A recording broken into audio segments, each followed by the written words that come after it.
السلام عليكم واهلا بيكم في فيديو جديد. معانا سماعة هواوي الجديدة هواوي فري بادز برو 2 اللي بتيجي عشان تبقى تحديث للجيل السابق، طبعا مع صوت اعلى بستايل شيك مع خواص قوية زي انها بتدعم اتصال على الجهازين في نفس الوقت، ومع مقاومتها للماء بمعيارية IP54، ومع صوت واضح وقوي متعادل. النهاردة هنشوف مع بعض ان شاء الله الانبوكسنج الخاص بيها. يلا بينا نبدأ الفيديو.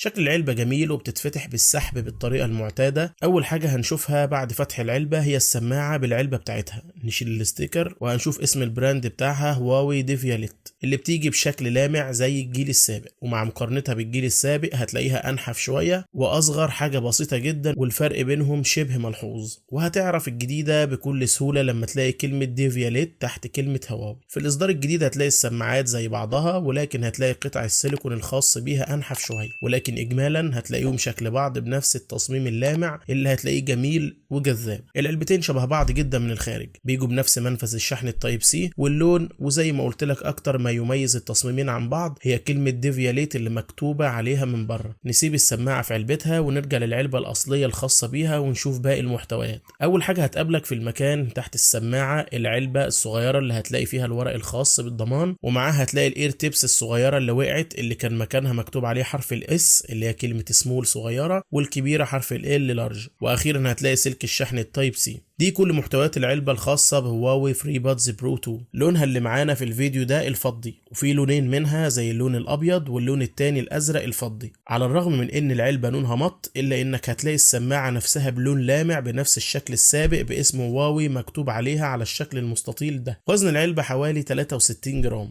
ووزن السماعة لوحدها حوالي 6 جرام، بوزن خفيف ومناسب جدا جدا. شكلها حلوة ومميزة وتتعرف بسهولة لان تصميمها مش تقليد لأي نوع من السماعات اللي بنشوفها قدامنا دلوقتي من اي نوع، لذلك دي اكتر نقطة بتميزها بجانب ابعادها الممتازة اللي هتديك اداء مريح جدا، خصوصا مع احجام الاير تيبس السيليكون اللي بتيجي معاها في العلبة. بسبب التصميم ده هيبقى ثباتها سهل جدا معاك وفي اي وقت، سواء قاعد او ماشي او بتجري بيها. لما تيجي تعمل لها اتصال على الموبايل كل ما عليك انك تعمل سكان، وبعدها هتظهر لك باسمها هواوي فري بادز برو 2 اللي تقدر بكل سهولة تغيره براحتك. بعد الاتصال اول حاجة هتظهر لك نسبة الشحن الخاصة بالعلبة ونسبة الشحن لكل سماعة لوحدها، وكمان النظام اللي عليه السماعات سواء عزل الضوضاء او الشفافية او تقفلها، وتقدر تختار براحتك كل اللي يناسبك في اي وقت. لو لقيت تحديث ثبته دايما لان ده هيفرق معاك في الاستخدام بعد كده.